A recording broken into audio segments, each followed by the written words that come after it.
जय श्रीराम.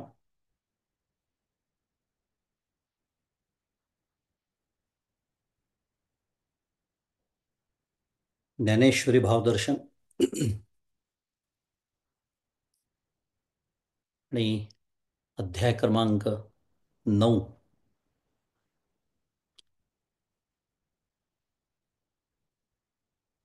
यशस्वीरित्या आपला अध्याय क्रमांक 8 मागच्या वेळेला पूर्ण झाला. तो यावर्षी पूर्ण झाला 2024 मध्ये. किंवा एकंदरीतच अध्याय पूर्ण झाला याच्यावर कोणाचा विश्वास बसत नाही, माझाही बसत नाही. ज्या गतीने आपला अभ्यास सुरू असतो, हरकत नाही, विरोधाचा विषय, पण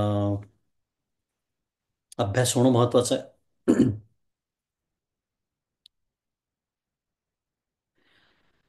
त्यामुळे 8व्या अध्यायाचा आपला अभ्यास मागच्या वेळेला पूर्ण झाला आणि आपण आज 9व्या अध्यायाचा शुभारंभ करीत आहोत.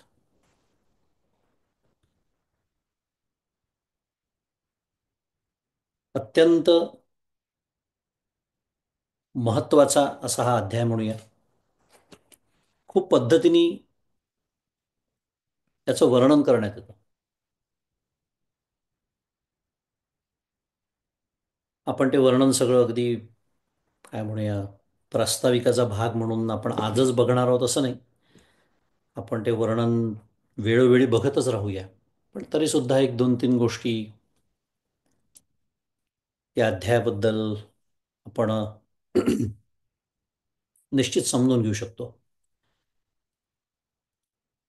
एक म्हणजे असं म्हणतात त्यांच्या चरित्रामध्ये, ज्ञानेश्वर महाराजांच्या आहे की संजीवन समाधी महाराजांनी जेव्हा घेतली तेव्हा हा 9वा अध्याय म्हणत ते त्या स्थळाकडे चालत गेले, असं वर्णन आहे. म्हणजे इतका माऊलींचा आवडता अध्याय हा आहे, अध्याय क्रमांक 9. बरं, या अध्यायाचं किती असाधारण महत्व आहे हे स्वतः माऊली त्याचं वर्णन करताना 10व्या अध्यायात म्हणते. या ज्या ओव्या आहेत या 10व्या अध्यायामध्ये येतात की परी हे असो येथ ऐसे, राम रावण झुंजिनले कैसे, राम रावण जैसे मिनले समरी. म्हणजे या 38 क्रमांकाची ओवी आहे बहुतेक, 10व्या अध्यायातली, बरोबर. की याविषयीचं वर्णन हे असं असो, पण राम आणि रावण हे दोघे युद्धात समोरासमोर भिडले असता त्यांनी परस्परात युद्ध कसे केले, म्हणजे काय उपमा द्यावी. प्रभू श्रीरामचंद्र आणि रावण यांच्या युद्धाला उपमा काय द्यावी, तर महाराज म्हणतात आहे तर राम रावणासारखेच केले. त्याला दुसरी उपमाच नाही आहे, अनुपमेय. आता हा झाला दृष्टांत. पुढच्या ओवीत 39व्या ओवीमध्ये माऊली म्हणते की तैसे नवमी कृष्णाचे बोलणे, ते नवमी चियाची ऐसे मी म्हणे, या निवाडा तत्वज्ञ जाणे, जया गीतार्थ हाती. त्याप्रमाणे 9व्या अध्यायातील श्रीकृष्णाचा उपदेश कशासारखा आहे, तर तो 9व्या अध्यायातल्या सारखाच आहे असे मी म्हणतो. हा निर्णय ज्यांना गीतार्थ हस्तगत झाला आहे व ज्यांना गीतार्थाचे मार्मिकपणाने तात्पर्य कळले आहे अशा तत्वज्ञानांना कळतो. पुन्हा असं कोण म्हणते आहे, असं प्रत्यक्ष माऊली 9व्या अध्यायाबद्दल 10व्या अध्यायामध्ये म्हणते.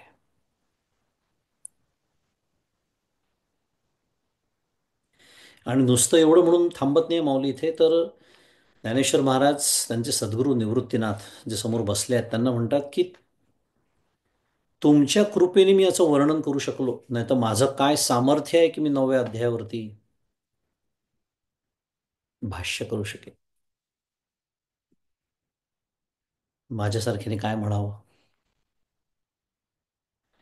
इथे मी बसलो तर आहे खरा 9व्या अध्यायाचा अभ्यास आपल्या सगळ्यांचा करून घेण्यासाठी किंवा करण्यासाठी, माझ्यासारख्याने काय म्हणावं. आणि आपण त्या ओव्या बघणारच आहोत. सुरुवातीच्या ज्या पहिल्या श्लोकाला सुरुवात करण्याच्या आधी ज्या माऊलींच्या ओव्या आहेत, काय कमालीचा विनय माऊलींनी तिथे व्यक्त केला. आपण कल्पना करू शकत नाही. कमालीचा विनय. आणि प्रत्यक्ष माऊली काय शिकावं या संतांकडून. किती उतराई व्हावं त्यांच्या चरणी. त्याला काही शब्दच नाही आहेत. जो काही स्वतःबद्दल आपल्याला एक थोडासा आलेला असतो की मी म्हणजे भगवद्गीतेचा अभ्यास करणारा, उपनिषदांचा अभ्यास करणारा, मला सगळं कळतं इत्यादी, त्यांनी 9व्या अध्यायाच्या पहिल्या ओव्या वाचाव्या नेहमीसाठी.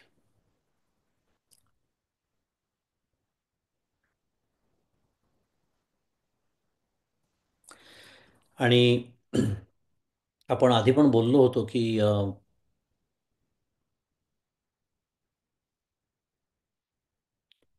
मधुसूदन सरस्वती नावाचे प्रकांड पंडित होऊन गेले. आणि त्यांनी असं प्रतिपादन केलेलं आहे की भगवद्गीतेचे जे 18 अध्याय, त्याचे 6, 6 आणि 6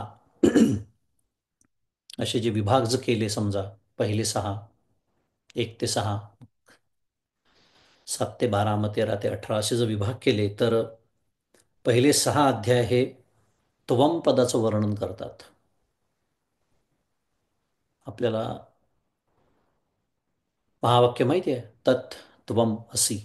त्यातलं जे दुसरं पद आहे त्वम, त्या त्वम पदाचं वर्णन करणारे पहिले 6 अध्याय असं त्यांनी प्रतिपादन केलेलं आहे ढोबळमानाने. पुढचे 6 तत्पदाचं वर्णन करणारे आहेत, ज्याच्यामध्ये हा 9वा अध्याय येतो. आणि शेवटचे 6 असी पदाचं वर्णन करणारे आहेत.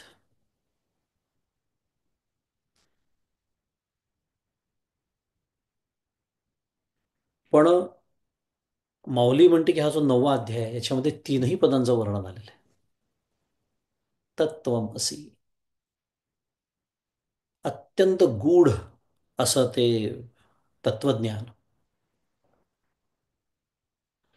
आपण बघणारच आहोत की या अध्यायाचा पहिला श्लोक जो आहे तो या अध्यायाचं नव्हे किंबहुना संपूर्ण भगवद्गीतेचा अनुबंध चतुष्टय सांगणारा श्लोक आहे. तो कसा आहे हे आपण जेव्हा प्रत्यक्ष श्लोकाचा अभ्यास करू तेव्हा बघूच या. पण आत्ता आपण काय बघतो आहे तर अध्यायामध्ये प्रत्यक्ष प्रवेश करण्यापूर्वी थोडं त्याचं महात्म्य आपण समजून घेतोय.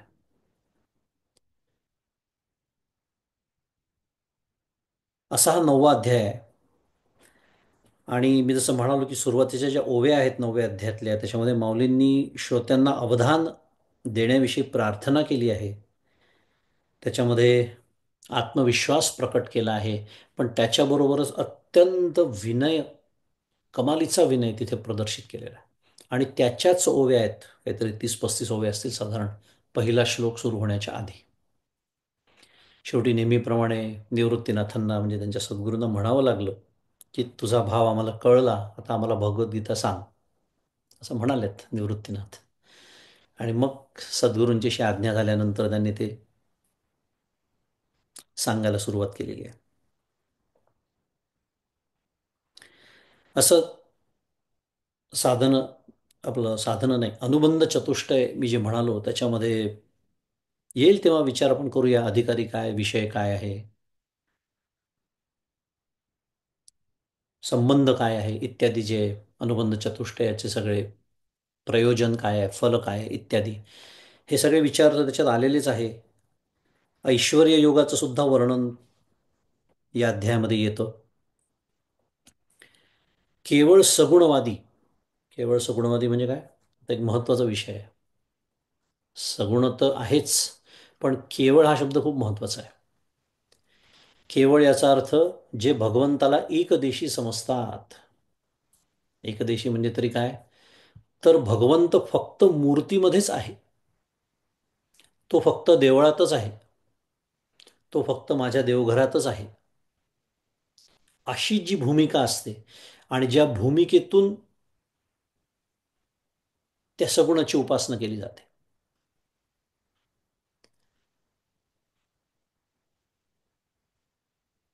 त्यांना भगवंतांनी मूढ लोकांनी केलेली भ्रमांनी केलेली उपासना असं म्हटलेलं आहे, तेही या अध्यायातच म्हटलेलं आहे.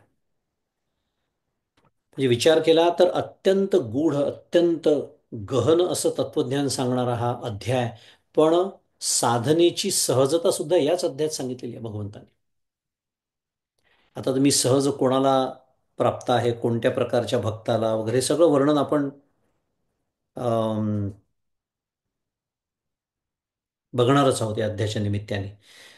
पण जसं केवळ सगुणवाद्यांबद्दल आपण बोललो, तसं कर्मवाद्यांच्या अज्ञानाबद्दल सुद्धा भगवंतानी भाष्य केलेलं आहे की कर्मवाद्यांना माझी व्याप्ती कळत नाही, त्यांच्याकडून माझीच नकळत उपासना होत असते.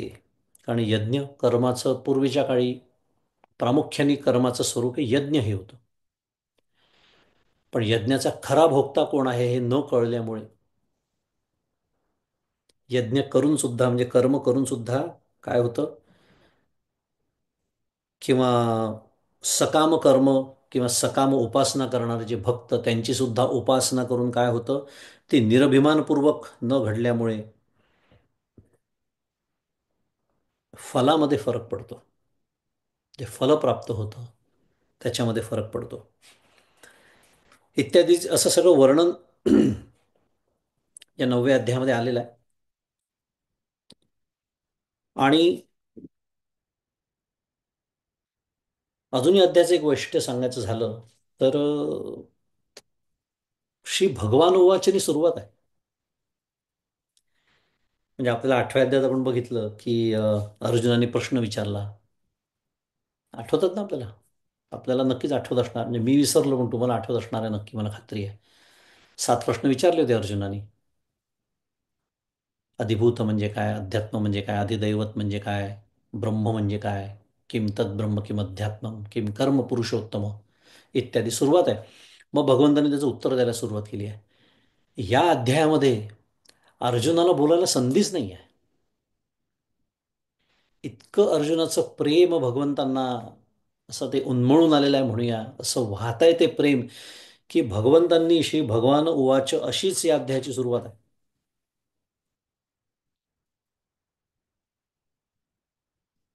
मग का बरं भगवंत बोलायला लागले या अध्यायामध्ये? मी जसं म्हणालो की आपण त्याचं वेळोवेळी आपण त्याचं महात्म्य बघणारच आहोत. पण या अध्यायाच्या पहिल्या श्लोकाला सुरुवात करण्याच्या आधी आपल्याला ओव्याच बघायच्या आहेत माऊलींच्या त्याच्यावरच्या. पण तरीसुद्धा या अध्यायामध्ये प्रवेश करण्यापूर्वी भगवंतांनी या अध्यायाची जी सुरुवात केलेली आहे ती का केली भगवंतांनी बोलायला? श्री भगवानुवाच इदम तु ते गुह्यतमं प्रवक्ष्याम्यनसूयवे ज्ञानम विज्ञानसहितं यज ज्ञात्वा मोक्षसे शुभात किंवा मोक्षसे अशुभात. हे जे बोलायला भगवंतांनी सुरुवात केली त्याला कारण 8वा अध्याय आहे. ही संगती आहे 2 अध्यायांमधली. कारण 8व्या अध्यायामध्ये धारण योग ज्याला म्हणतात त्याचं सविस्तर वर्णन भगवंतांनी केलं. म्हणजे परब्रह्माचं वाचक म्हणजे ओंकार, त्याचं वर्णन की ज्याचं ध्यान करणारा जो भक्त त्याला जसं आचार्यांनी प्रश्नोपनिषदाचा उल्लेख तिथे केला होता की मनुष्य मरणापर्यंत जेव्हा ओंकाराचं ध्यान करतो तेव्हा त्या साधनाने कोणत्या लोकांना तो जिंकून घेतो, असं पिप्पलाद ऋषींना सत्यकामाने विचारलं होतं. तेव्हा पिप्पलाद मुनी त्याला सांगतात की हा जो ओंकार आहे हाच निस्संदेह परब्रह्म आहे आणि हाच अपरब्रह्म सुद्धा आहे. मग अशी मी जे म्हणालो केवळ सगुणवादी. आता इथे त्या काळच्या म्हणजे वेदकालीन उपासनेप्रमाणे ओंकाराचं वर्णन आहे, पण ओंकाराचं सुद्धा पर आणि अपर अशा दोन्ही पद्धतीने त्याची उपासना करता येते. दोन्हीच्या फलांमध्ये सुद्धा फरक आहे. त्याच्यामुळे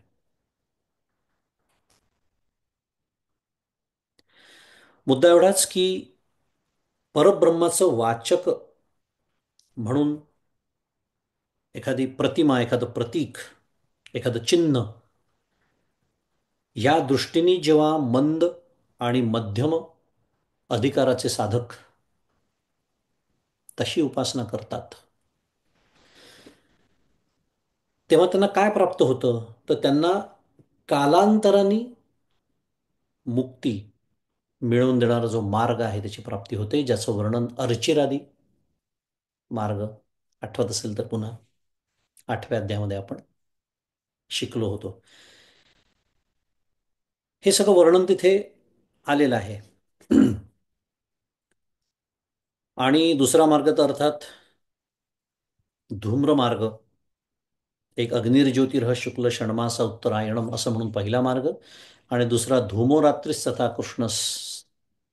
कृष्ण षण्मासा दक्षिणायनम, हा जो एक मार्ग आहे दक्षिणायन, असे दोन मार्ग आपण शिकलो होतो. त्यातला जो धूम्र मार्ग आहे, तिथे गेलेला योगी जो आहे तो परत येतो, तो पुनरावृत्तीला प्राप्त होतो, हे आपण शिकलो 8व्या अध्यायामध्ये. पण जो अर्चिरादी मार्ग आहे, तिथे गेलेला जो योगी आहे त्याला क्रममुक्ती मिळते, कारण त्यांनी धारण योगाचा, ओंकाराचं प्रतीक रूपाने ध्यान केलेला, सुषुम्ना नाडीद्वारा त्यांनी सुषुम्ना नाडीचा द्वार्ग मोकळा करून घेतलेला, हे सगळं वर्णन असलेलं श्लोक 8व्या अध्यायात आपण शिकलो. आणि ती साधना त्यांनी केली. ती साधना केल्यामुळे त्याला तो जो क्रममुक्तीचा मार्ग आहे त्याचा लाभ त्याला झाला. प्रयाणकाले मनसा चलेन भक्त्या युक्तो योग बलेन चैव भ्रुवोर्मध्ये प्राणमावेश्य सम्यक सतम परम पुरुषमुपैती दिव्यम. उदाहरणार्थ हा जो 10 क्रमांकाचा श्लोक 8व्या अध्यायातला, की तो जो योगी असतो तो आपल्या मृत्यूकाळी भक्ती आणि योगबलांनी युक्त होऊन समाधीजनित संस्कारांनी आपल्या चित्ताला स्थिर करून, आणि वर जाणेवर जाणारी जी नाडी असते, ती जी सुषुम्ना नाडी, त्याच्यामध्ये चित्ताच्या प्रत्येक भूमिकेचा जय करत भ्रुकुटीमध्यामधनं प्राणांना स्थापन करून वगैरे वगैरे सगळं वर्णन आपण ऐकलं होतं. मी फक्त तुम्हाला स्मरण करून देण्याचं काम करतोय, परत आपल्याला ते वर्णन ऐकायचं नाही. मुद्दा एवढाच की क्रममुक्तीचं तिथे वर्णन आहे, बरोबर, ज्याला अर्चिरादी मार्ग म्हटलं शेवटच्या 1-2 श्लोकांमध्ये. हे ऐकल्यानंतर असा प्रश्न निर्माण होऊ शकतो, असा प्रश्न डोक्यामध्ये ऐकणाऱ्याच्या श्रोत्याच्या येऊ शकतो, असा प्रश्न अर्जुनाच्या डोक्यात आला असावा कदाचित तेव्हा, की हे सगळं ऐकल्यानंतर दोन मार्ग कळले. एक तर पुनरावृत्तीचा आहे, त्याचा प्रश्नच नाही विचार करण्याचा. दुसरा जो आहे तो क्रममुक्तीचा आहे. मग हे दोनच मार्ग आहेत का मुक्ती प्राप्त करून घेण्याचे?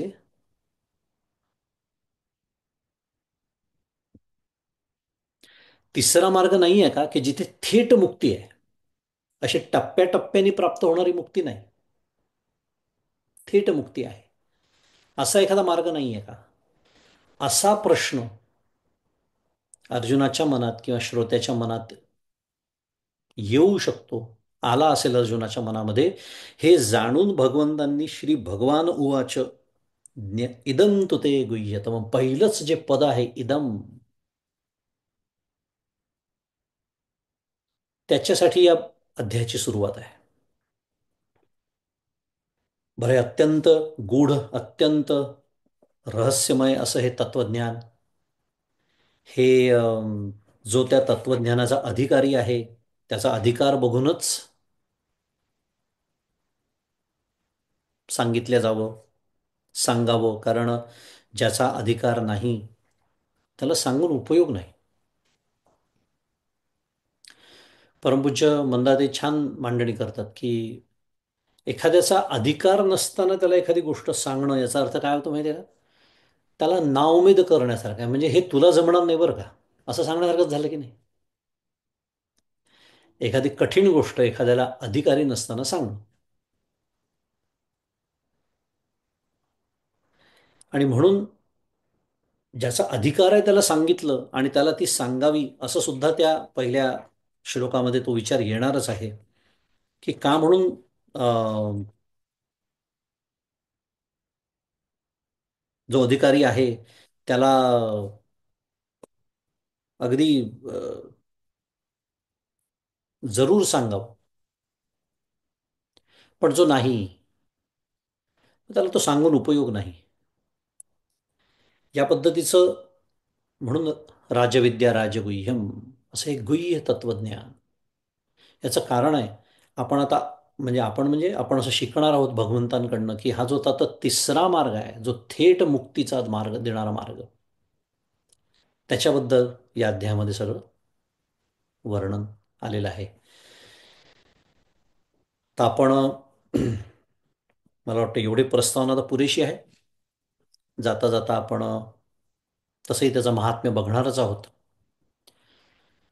तर असं हे गूढ तत्वज्ञान, अत्यंत रहस्यमय, अत्यंत सर्वोत्कृष्ट असं हे तत्वज्ञान 9व्या अध्यायाचं आपल्या बुद्धीमध्ये त्याच्या अर्थाचा प्रकाश पडावा अशी विनंती आपण या अध्यायाच्या सुरुवातीलाच भगवान श्री गोपालकृष्ण, माऊली श्री ज्ञानेश्वर महाराज आणि आपले सद्गुरू या सर्वांच्या चरणी करूया की आमच्या बुद्धीमध्ये याचा प्रकाश पडू दे आणि आमच्या मानवी बुद्धीतले कुठलेही दोष या अध्ययनाच्या आड येऊ देऊ नका, अशी त्यांच्याच चरणी आपण सर्वजण मिळून प्रार्थना करू. गोपाल कृष्ण भगवान की जय. श्री ज्ञानेश्वर महाराज की जय. श्री सद्गुरुनाथ महाराज की जय. आणि आपल्या अभ्यासाकडे बोलूया. श्री विठ्ठल ज्ञानेश्वरी भावदर्शन, अध्याय 9. ओवी क्रमांक 1. तरी अवधान एकले दीजे, मग सर्व सुखासी पात्र होईजे, हे प्रतिज्ञोत्तर माझे उघड ऐका. मी जसं मगाशी वर्णन केलं, माऊली म्हणते तरी श्रोते हो, तुम्ही श्रवणाकडे एक लक्ष द्यावे आणि सर्व सुखास पात्र व्हावे. श्रवण केल्याने ब्रह्मसाक्षात्कार होऊन तुम्ही सर्व वैषयिक सुखांचा ज्याच्यात अंतर्भाव आहे अशा ब्रह्मसुखाचे अधिकारी व्हाल, हे माझे स्पष्ट प्रतिज्ञावाक्य आहे. म्हणून म्हणतो की ऐका. माऊली काय म्हणते सुरुवातच, अवधान द्या, अहो लक्षपूर्वक ऐका. कारण काय आहे, अत्यंत गूढ रहस्यमय तत्वज्ञान, जीवाच्या अत्यंत हिताचं तत्वज्ञान आता भगवंत सांगणार आहेत. आणि हे जर तुम्ही लक्षपूर्वक ऐकलं तर तुम्ही काय म्हणताय माऊली, ब्रह्मसुखाचे अधिकारी व्हाल. आणि त्या ब्रह्मसुखाचं वर्णन कसं केलंय, सर्व सुखासी पात्र. आपल्याला साधारणपणे एक ढोबळमानाने म्हटलं तर दोन सुखांचा अनुभव असतो आपल्याला. कोणत्या दोन? एक वैषयिक सुख, आता ते विषय हजारो नाही, लाखो नाही, करोडो असू शकतील आपापले, ते सोडून देऊया. पण त्या सर्वाचा अंतर्भाव कशामध्ये होतो, एकाच सुखामध्ये, वैषयिक सुख. आणि दुसरं झोपेतलं सुख. त्याला वेगळं का काढलं? कारण तिथे एकही विषय नाही आहे तरी सुख प्राप्त होत आहे म्हणून, ज्याचा आपण कधी विचारच करत नाही. कारण इतका विषयामध्ये मी रमलो आणि रंगलो असतो की झोपेमध्ये विषय नसताना मला सुख प्राप्त होतं, याच्याकडे लक्षच जात नाही माझं. ढोबळमानाने काय, असे दोनच प्रकार आहे असं नाही. पण मुद्दा हा की या सर्व सुखांचा ज्याच्यात अंतर्भाव आहे, त्या सुंदर वर्णन केल्या पाहिजे. सर्व सुखासी पात्र होईजे, म्हणजे या पहिल्याच ओवीमध्ये माऊलींनी अक्षरशः या सर्व तत्वज्ञानाचं काय उद्देश आहे हे दाखवून दिलेलं आहे, विचार केला तर. हे कशासाठी करायचं? कशासाठी हे तत्वज्ञान एवढं समजून घ्यायचं? एवढी धडपड कशासाठी करायची? कारण सुखाची धडपड सर्वांची सुरू आहे. मग अशा फुटकळ सुखांच्या मागे कशाला लागता? क्षुल्लक सुखांच्या मागे कशाला लागता? माऊली म्हणते सर्व सुखांचा ज्याच्यात समावेश आहे. विषयेषु अभिलब्धेषु तत इच्छो परमे सती अंतर्मुख मनोवृत्तो आनंद प्रतिबिंबती. पंचदशी सांगते आपल्याला की त्या विषयाच्या निमित्ताने तेच आत्मसुख प्रकट होतं. तैसा हृदयामध्ये मी रामू येणार आहे याच अध्यायामध्ये. या दृष्टीने ती सर्व सुख त्याच्यामध्ये अंतर्भूत आहे बरं. कारण त्या विषयामध्ये स्वयंभू सामर्थ्यच नाही आहे मला सुख देण्याचं. असं ब्रह्मसुखाचे तुम्ही अधिकारी व्हाल.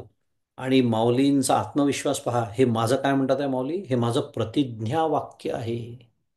प्रतिज्ञापूर्वक सांगतो, आत्मविश्वासपूर्वक सांगतो की अवधान. आणि अवधान याचा अर्थ नुसतं लक्षपूर्वक ऐकणं असा होत नाही. काय होतो? साधन चतुष्टय संपन्न होणं म्हणजे अवधान देणं, खरं सांगायचं तर.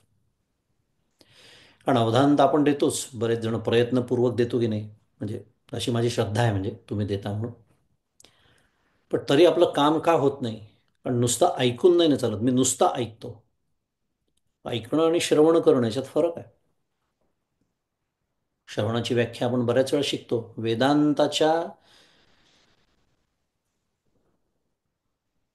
वेदांताचा जो निष्कर्ष आहे, जो निश्चय आहे, त्याला श्रवण म्हटलेलं आहे खरं.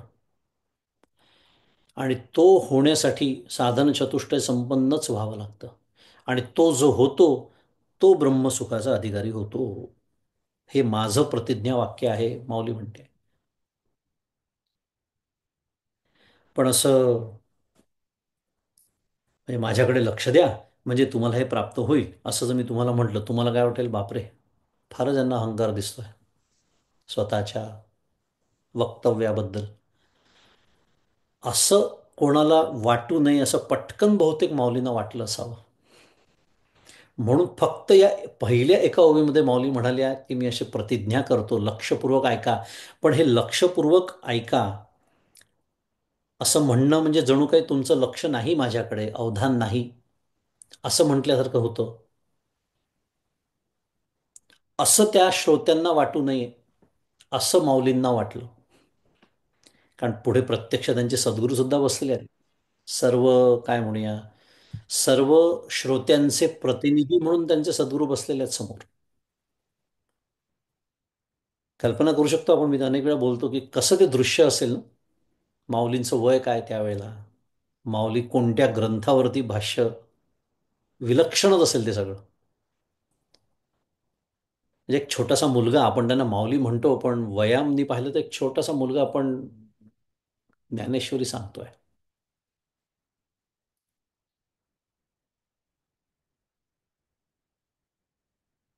असं त्यांना वाटलं असावं म्हणून पुढची ओवी येते की परी प्रौढी न बोलो होजी, तुम्हा सर्वज्ञांच्या समाजी देयावे अवधान हे माझी विनवणी सलगीची.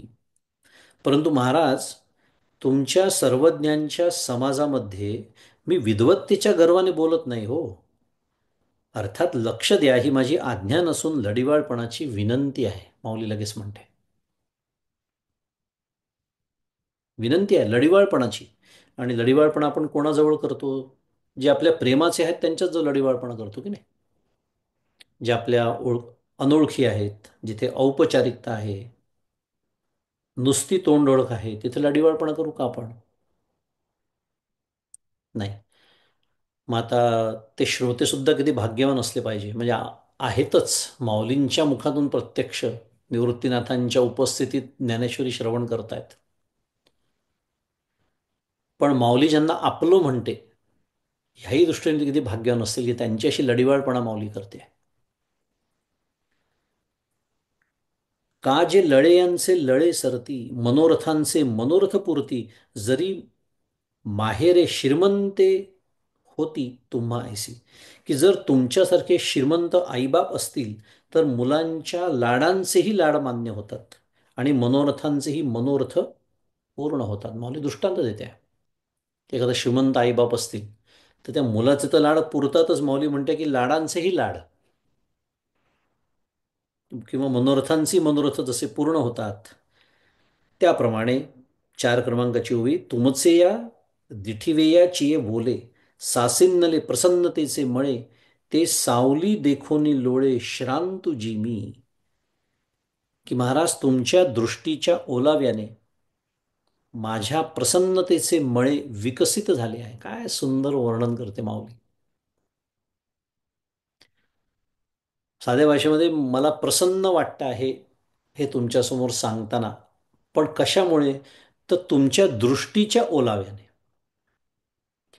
समोर जेव्हा श्रोता बसलेला असतो त्याच्या दृष्टीतला ओलावा जो असतो तो वक्त्याला कळतो की किती आतुरतेने, किती अधीरतेने, किती अवधानपूर्वक हे श्रोते बसलेले आहेत समोर ज्ञान ग्रहण करण्यासाठी. त्या दृष्टीतला जो आणि पुन्हा त्याला आपुलकीचा जो ओलावा आहे हे सर्व त्या वक्त्यापर्यंत पोचतं ना. जसं वक्त्याचं बोलणं श्रोत्यापर्यंत पोचतं. आता माऊलींच्याकडे दूरस्थ पद्धत नव्हती. झूमवरती ज्ञानेश्वरी सांगितली आहे का? नाही. समोर बसले होते श्रोते.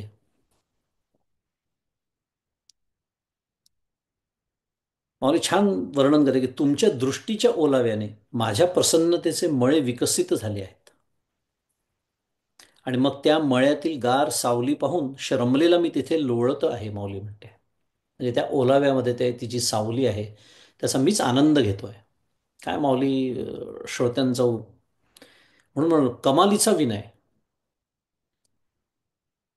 म्हणून थोरपण पराची सांडीचे व्युत्पत्ती आघवी विसरीचे. हे विचार केला ते शिकवणारच हा अध्याय आहे.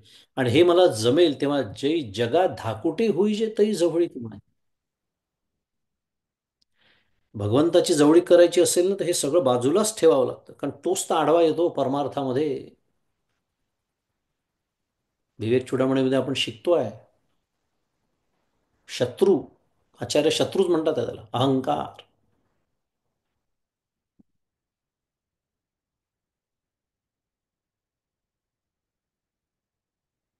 प्रभू तुम्ही सुखामृताचे डोहो, म्हणून आपुलिया स्वेच्छा बोलावा लाहो.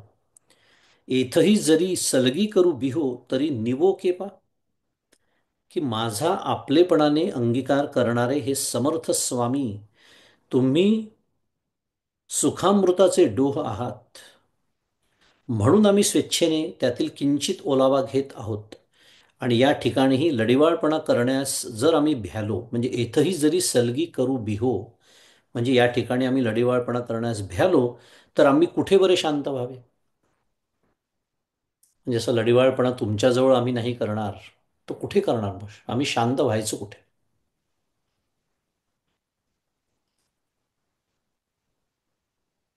कल्पना करा हा. माऊली हे म्हणते आहे, आपण कल्पना तरी करू शकतो का? हाही एक प्रश्नच असतो खरं. कारण कोण म्हणता याला खूप महत्व आहे. हे मी म्हटलं तर त्याला फारशी किंमत राहणार नाही.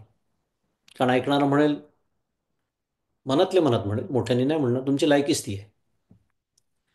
पण माऊली म्हणते आहे, किती विनयशील विनम्र व्हावं हे या सगळ्या ओव्यांमधून आपल्या लक्षात येतं. आणि किती ओव्या आहेत, म्हणजे मी जसं म्हणालो पहिल्या श्लोकाला सुरुवात होईपर्यंत ह्याच अर्थाच्या ओव्या आहेत सगळ्या. ना तरी बालक बोबडा बोली, वाकुडा विचुका पावली, ते चोज करुनी माऊली रिझे जेवी. किंवा बालक बोबड्या शब्दाने बोलते, वाकड्या व चुकचुकत्या पावलांनी चालते, पण आई त्याचे कौतुक करून मनात जशी संतुष्ट होते. म्हणजे स्वतःच्या प्रतिपादनाला माऊलीने काय दृष्टांत वापरला? बालक जसा बोबड्या शब्दाने बोलतो किंवा त्याचं जे चालणं असतं, वाकडं चालणं, धडपडत चालणं इत्यादी, पण आई मात्र कशी संतुष्टाने ते पाहते, संतुष्ट होऊन पाहते, त्याचं कौतुक करते. त्याप्रमाणे अजून एक दृष्टांत त्यांनी दिला आहे. 7व्या ओवीत माऊली म्हणते की तेवी तुम्हा संतांचा पढी यावो, कैसेनी तरी आम्हावरी हो, या बहुवा आळुकिया जी आहो सलगी करीत. या बहुवा आळुकिया जी आहो. त्याप्रमाणे महाराज तुम्हा संतांचा प्रेमा कोणत्या तरी निमित्ताने आमच्यावर असावा, या उत्कट आकांक्षेने आम्ही हा लढिवाळपणा करीत आहोत.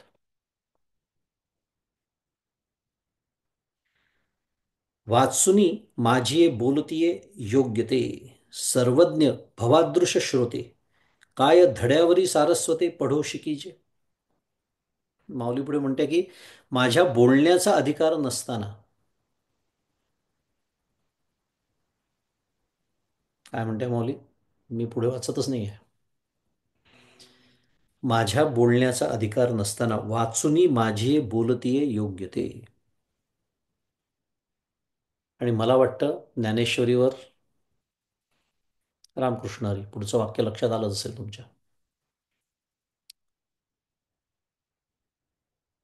परमपूज्य डॉक्टर काका प्रवचनात सांगतात, आपण ऐकलं असेल हे. ज्ञानेश्वरीवर माझी कमांड आहे, दासबोधावर माझी मास्टरी आहे. ऐकलं असेल तुम्ही प्रवचनात. संपला, तो संपलाच, त्याला दुसरा शब्दच नाही, परमपूज्य काका म्हणतात. कारण माझ्यावर ज्ञानेश्वरीची कमांड असावी, म्हणजे माझं जीवन ज्ञानेश्वरीसारखं असावं. म्हणजे या ओवीमध्ये ज्ञानेश्वर महाराज जसं म्हणतात आहे, जितका विनय आणि नम्रतापूर्वक महाराज बोलतात आहेत. आणि कोणी बोलावं ज्यांनी स्वतः ज्ञानेश्वरी सांगितली, आणि त्यांच्या ज्ञानेश्वरीवर बोलणारा मी जेव्हा या भूमिकेतून बसतो बोलायला, काय बोलावं अशा वक्त्याबद्दल. आपण एवढंच शिकावं की या भूमिकेमध्ये मी कधीही असू नये, कधीच असू नये. कारण स्वतः माऊली म्हणते की माझ्या बोलण्याचा अधिकार नसताना तुमच्यासारखे सर्वज्ञ श्रोते शिकविले जावेत काय. अहो, सरस्वतीच्या पुत्राने सामान्य शिक्षकाकडून धडा पाठ करून शिकावे काय. माऊलीने दृष्टांत दिले आहे. पुढे येणारच आहे 14व्या ओवीमध्ये की प्रभू तुम्ही महेशाची या मूर्ती म्हटलेलं आहे. मग पुन्हा मी सारखं सातत्याने सांगतोय, कोणी कोणी कोणाला म्हणावं बोलताय, अत्यंत महत्वाचा विषय आहे. कोण बोलताय, या भूमिकेतूनच प्रत्येक पारमार्थिक ग्रंथाचा अभ्यास करावा. विशेषतः तुम्हाला सांगतो, ज्ञानी याचे झोंबे कंठी नाना संकटी नाचवी. जे बोलणारे असतात ना माझ्यासारखे, त्यांच्यावर जास्त जबाबदारी असते. परंतु मंदाती जसं म्हणतात, ऐकणारे एक वेळ तरुण सुद्धा जातील. त्यांच्याकडे जर खरी अशी विनम्रता आणि हे असेल तर ते तरुण सुद्धा जातील, पण बोलणारा तसाच राहून जातो बंधनामध्ये. त्यामुळे आपल्याला जर कुठे बोलण्याची, लिहिण्याची, प्रतिपादनाची संधी मिळाली, अखंड ही भूमिका अंतःकरणामध्ये धारण करूनच ती भूमिका पार पाडत. त्याचा अर्थ बोलू नये, लिहू नये असा नाही आहे, निश्चितच नाही आहे. पण धारणा काय असावी आपल्या हृदयामध्ये, हे इतकं शिकायला मिळते या ओव्यांमधनं, तुम्हाला काय सांगू.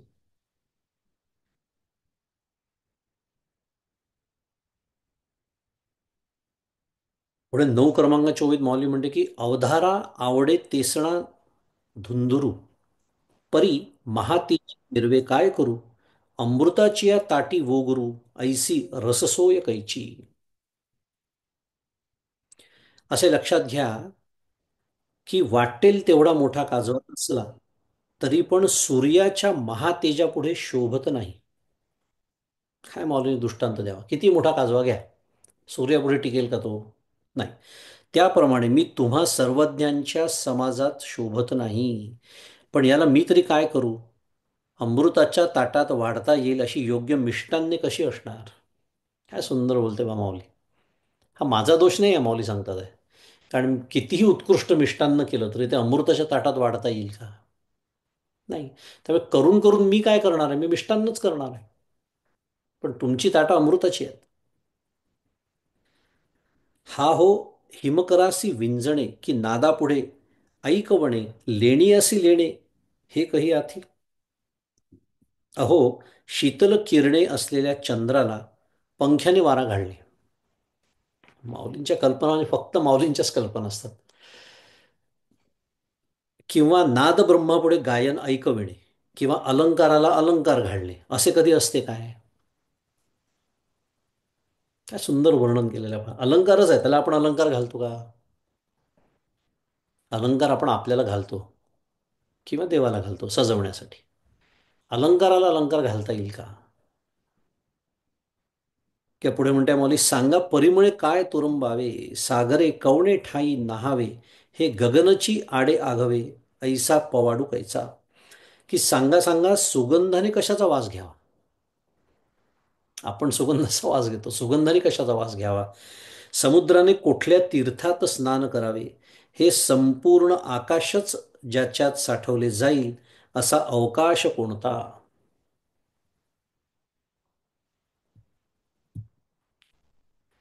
तैसे तुमचे अवधान धाये, आणि तुम्ही म्हणा हे होय, ऐसे वक्तृत्व कवणा आहे जेणे रिझा तुम्ही. त्याप्रमाणे तुमची श्रवणाची इच्छा तृप्त होईल, आणि तुम्ही म्हणाल तसे हे व्याख्यान माझेकडून होईल, असे वक्तृत्व कोणाला आहे की ज्यामुळे तुम्ही संतुष्ट व्हाल? मी जसं मगाशी म्हणालो की श्रोत्यांना उद्देशून तर माऊली म्हणतेच आहे, पण श्रोत्यांचे प्रतिनिधी म्हणून त्यांचे सद्गुरू निवृत्तीनाथ समोर बसलेले आहेत. आपण विचार करू शकतो, माऊलींचा रोख प्रामुख्याने त्यांच्याकडे असला पाहिजे.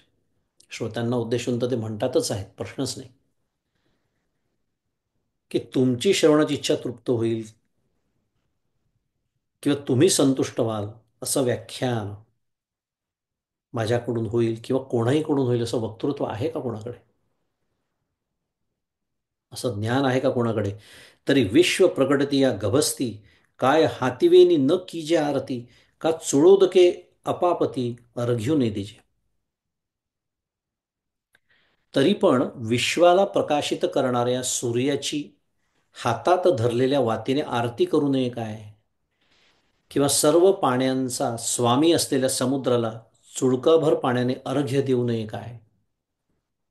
म्हणजे असं जरी असलं तरी मी का बोलतो आहे ते माऊली सांगते. कारण असा विचार येऊ शकतो ना, मग असं आहे तर मग प्रतिपादनाचं कारण काय, प्रयोजन काय? माऊली म्हणते की तुम्ही जरी सूर्य असलात तरी तुमची आरती मी वात लावून नक्कीच करू शकतो निरांजनाने.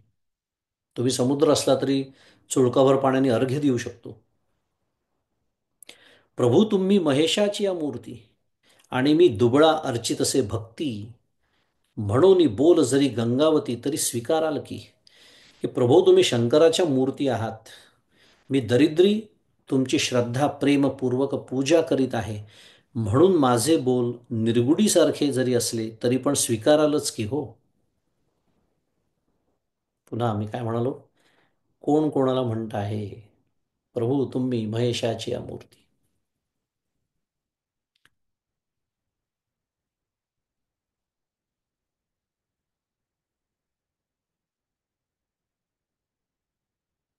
ज्यांनी सर्वभूती विनय धारण केलेला आहे, त्यांनी अनंताला कोंडलेलं आहे की नाही वचन? त्या अर्थाचं तेने कोंडले अनंता. सर्व आपल्या समोर असतं. आणि म्हणून मी म्हणालो की या ओव्या खरंच वाचाव्या जेव्हा जेव्हा थोडंसं आपला पारा वर चढायला लागतो. असं व्हायला लागतं. आलं असेल लक्षात मला काय म्हणायचं. ब्रह्मसूत्रांचा अभ्यास करणारा मी, रामकृष्ण हरी, तेव्हा या ओव्या पुन्हा एकदा वाचायच्या. ज्ञानेश्वरी सांगणारे ज्ञानेश्वर महाराज स्वतःकडे कोणती भूमिका घेत आहेत आणि मी कोणत्या भूमिकेतून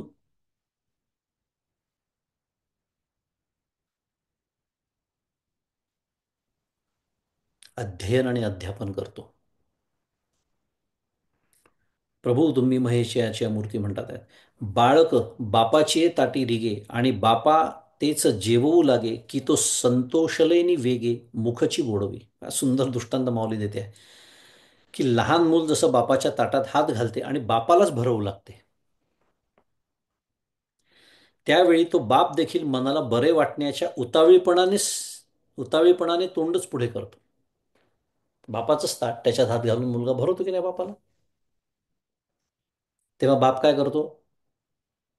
चिडतो त्याच्यावर, मारतो त्याला धरून, अरे माझंच ताट आणि मला काय भरवतो असं म्हणतो? नाही. अरे काय आनंद होतो ते त्या बापालाच माहिती आहे. लहान मूल जेव्हा आपल्या एवढ्याशा चिमुकल्या हाताने बापाला भरवतं त्याच्याच ताटातलं. पहा माऊली काय भूमिका घेते. मी अखंड सांगतो, हे दृष्टांत नाही आहेत फक्त, शिकायचं आहे. पण त्याच्यात जो लडिवाळपणा आहे त्या मुलाकडे, ते जे प्रेम आहे बापाबद्दल, तो लडिवाळपणा सुद्धा याच्यामध्ये प्रकट होतो, की ज्याचा उल्लेख माऊलींनी आधीच्या ओव्यांमध्ये केलेलाच आहे. तैसा झाले दृष्टांत झाले. तैसा मी जरी तुम्हा प्रती चावटी करीत असे बाळमती, तरी तुम्ही संतोषी जे ऐसी जाती प्रेमाची असे, की त्याप्रमाणे मी तुमच्याशी पोरबुद्धीने जरी बाष्कळपणा करीत आहे, तरी तुम्ही त्या योगाने संतुष्ट व्हावे अशीच या प्रेमाची जात आहे. आपण कल्पना करू शकतो की इतक्या विनयतेने, इतक्या नम्रतेने, इतक्या प्रेमाने माऊलींनी त्या श्रोत्यांना जिंकल्यानंतर, कल्पना करा तिथे जे प्रत्यक्ष उपस्थित भाग्यवान श्रोतृवृंद तो असेल, काय त्यांच्या अंतःकरणाची, हृदयाची अवस्था झाली असेल, आणि किती अवधान देऊन त्यांनी हे गूढ रहस्य जे भगवंत सांगतायत त्याच्यावर माऊलींनी भाष्य करून आपल्याला ते उलगडून दाखवलेलं आहे. किती त्यांची ती अंतःकरणाची भूमी त्या ओलाव्यानी, या ओलाव्यानी सगळी सिंचित होऊन ते तत्वज्ञान स्वीकारण्यास योग्य अशी झाली असेल, याची आपण कल्पना करू शकतो. असं त्या श्रोत्यांच्या प्रत्येकाच्या हृदयामध्ये शिरून माऊलींनी त्यांचं कल्याण केलेलं आहे. आणि असं जेव्हा एखादा वक्ता मला म्हणतो श्रोता म्हणून, तेव्हा आपली किती, काय म्हणतात त्याला, अत्यंत सन्मुख होऊन आपण त्या श्रोत्याकडे, त्या वक्त्याकडे आपण सन्मुख होऊन त्याचं श्रवण करू, याची कल्पना करू शकतो. How receptive one would become.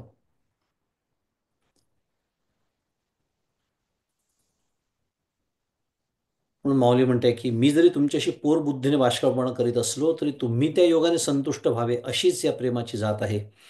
आणि तेने आपुलेपणाची नि मोहे तुम्ही संत घेतले असा बहुवे, म्हणून केली सलगीचा नोहे आभार तुम्हा. आणि तुम्ही संत ज्ञानदेव माझा आहे अशा त्या आपलेपणाच्या अतिशय मोहाने विकत घेतलेल्या आहात, म्हणून मी केलेल्या लढिवाळपणाचा तुम्हाला मनाला भार वाटणारा त्रास होणार नाही. माझ्या लढिवाळ, माऊली जो लढिवाळपणा करते त्याचाही त्रास श्रोत्यांना होऊ नये याचाही विचार करते. काय माऊली आहे. आणि तो तुम्हाला का होणार नाही याचे स्पष्टीकरण इथे देते. अहो तानयाचे लागता झटे, तेणे अधिकची पाना फुटे, रोषे प्रेम दुणवटे, पडियंतया चेनी. अहो गाईला तान्या वासराचे ढुसणे लागते, तेव्हा त्या योगाने तिला अधिकच पाना फुटतो. त्याप्रमाणे प्रेमी माणसाच्या रागवण्याने ज्याच्यावर रागवावयाचे त्याविषयी अधिकच प्रेम वाढत असते.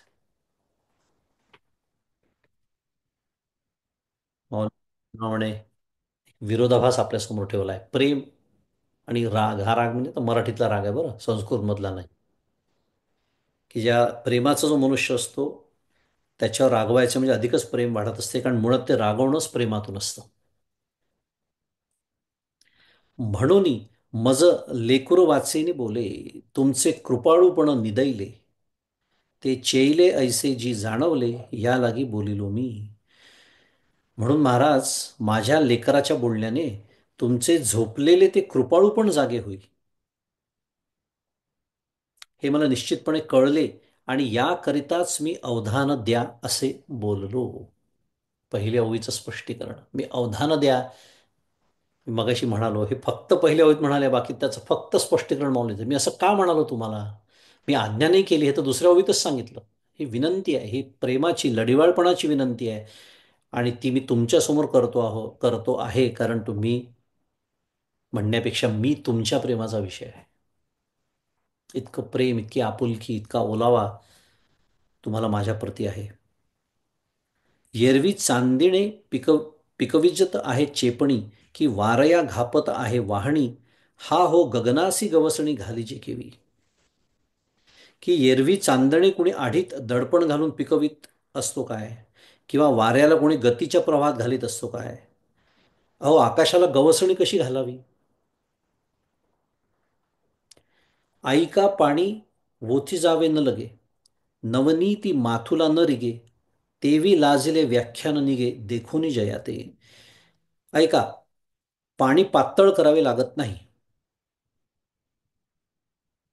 लोण्यात रवी शिरत नाही. त्याप्रमाणे ज्या गीतार्थाला पाहून माझे लाजलेले व्याख्यान माघारी परतत आहे. मगाशी आपण काय पाहिलं प्रस्तावनेचा भाग म्हणून? ज्याला गीतार्थ कळला त्यालाच या 9व्या अध्यायाचं महात्म्य कळू शकतं, असं माऊली म्हणालेली आहे.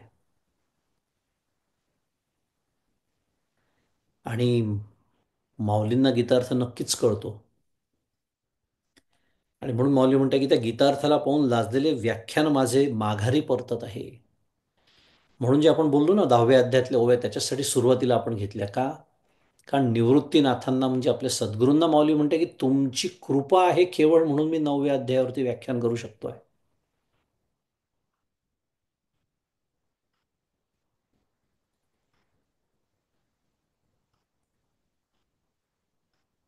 हे असो शब्द ब्रह्म जे बाजे, शब्द मावळले या निवांत निजे, तो गीतार्थ मराठिया तो गीतार्थ मराठिया बोलीचे हा पाडुकाई.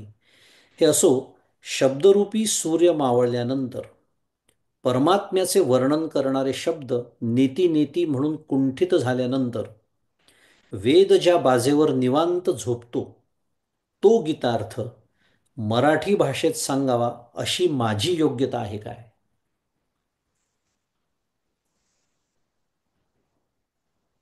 पुन्हा आपण काय म्हणावं? म्हणजे मी काय म्हणावं? आपण म्हणजे आपण स्वतःबद्दल बोलावं. परमार्थात नेहमी परमपूज्य काका नेहमी सांगतात, दुसऱ्याची तपासणी करणं हा परमार्थात प्रांतच नाही आहे. तपासणी माझी करायची आहे.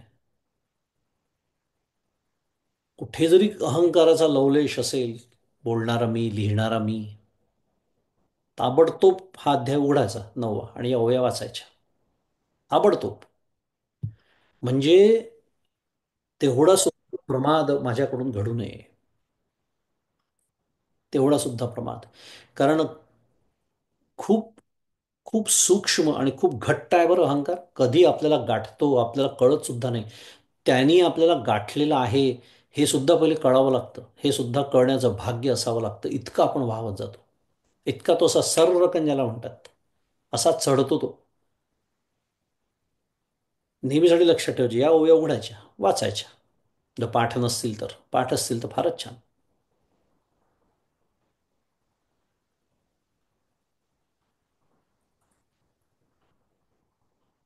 परमार्थाच्या प्रांतामध्ये बागडणारे आपण, लिहिण्याच्या निमित्ताने, बोलण्याच्या निमित्ताने. आणि माऊली जी प्रत्यक्ष ज्ञानेश्वरी सांगते ती काय म्हणते बा स्वतःबद्दल, की माझी योग्यता आहे का? कारण प्रत्यक्ष वेद जिथे न इति न इति म्हणून थांबले, शांत झाले, त्याचं वर्णन मी काय करणार? परी ऐसियाही मज दिवसा, याची एकी आशा, जे धिटिवा करुनी भवादृशा पडियंतया व्हावे. परंतु असाही जरी मी योग्यताहीन आहे, तरी पण मला गीतार्थ सांगण्याचे धैर्य आहे, ते याच एका आशेनी की धिटाई करून तुमच्यासारख्यांच्या प्रेमाला पात्र व्हावे.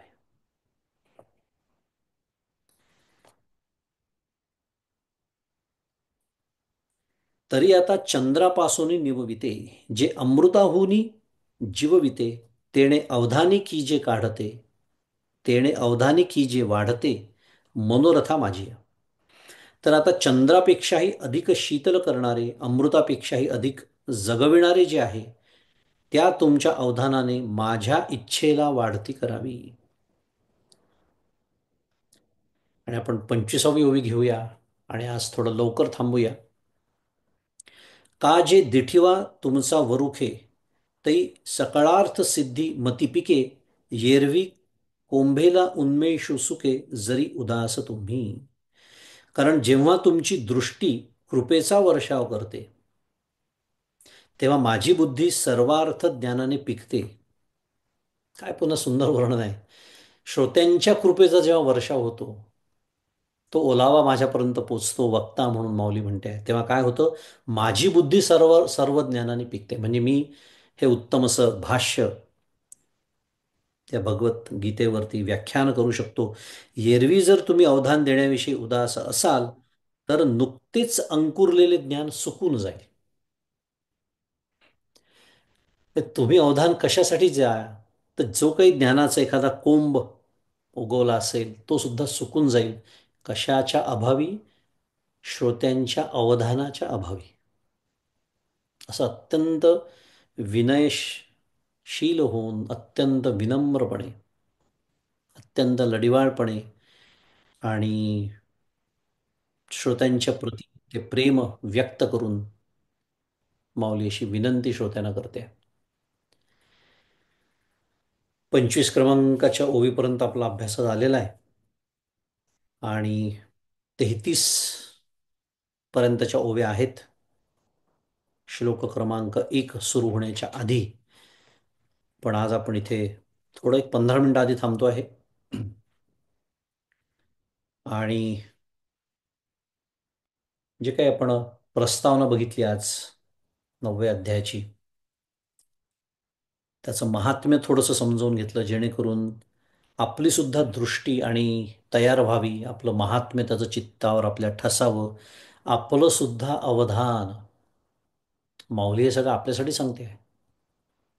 आज प्रत्यक्ष जरी माऊली आपल्यासमोर नसली आणि आपण माऊलींकडनं प्रत्यक्ष ज्ञानेश्वरी जरी ऐकत नसलो, तरी माऊली त्या श्रोत्यांना सांगते, म्हणजेच मलाही सांगते आहे की अरे तूही अवधान दे. मग तू वक्ता असशील नाही तर श्रोता असशील, ती भूमिका आहे. जसं परमपूज्य मंदाते म्हणतात की वक्ता बोलून चिंतन करतो, तर श्रोता ऐकून चिंतन करत असतो. या दृष्टीने तूही अवधान दे. कारण अत्यंत गूढ, अत्यंत रहस्यमय असं तत्वज्ञान आता भगवंत बोलणार आहेत. इतक्या मोठ्या त्या भगवद्गीतेमध्ये हा 9वा अध्याय, हा 9व्या अध्यायाचे तत्वज्ञान अतिशय कठीण आहे. आणि किती कठीण आहे तर तुमच्या कृपेमुळे केवळ मी व्याख्यान करू शकतो, असं माऊली आपल्या सद्गुरूंना म्हणजे निवृत्तीनाथांना म्हणते. आणि 9वा अध्याय 9व्या अध्यायासारखाच आहे, त्याला दुसरी उपमा नाही, असं स्वतः माऊली 10व्या अध्यायाच्या ओवीमध्ये सांगते, असं आपण मगाशी बघितलं. थोडक्यात हे अवधान दे, हे आवाहन आपल्या सर्वांसाठी आहे. आणि या अवधानपूर्वक आपण जेव्हा पुढच्या वेळेला या 9व्या अध्यायाच्या अभ्यासाकरता अध्ययनासाठी एकत्र येऊ, तेव्हा हे लक्षात ठेवून, हे अवधान घेऊनच आपण सर्वजण एकत्र जमूया. आणि हे आपल्या सर्वांच्या लक्षात राहावं, ते अवधान आपण घेऊन यावं. आणि माऊलींनी जसा श्रोत्यांना म्हटलं आहे तसं ते प्रेम, तो लडिवाळपणा आपण सर्वजण घेऊन यावा, अशी सदिच्छा प्रार्थना सद्गुरूंच्या चरणी व्यक्त करतो. आणि जे काही चिंतन आज थोडंफार घडलं असेल ते त्यांच्या चरणी अर्पण करतो. श्री सद्गुरुनाथ महाराज की जय. जय जय रघुवीर समर्थ.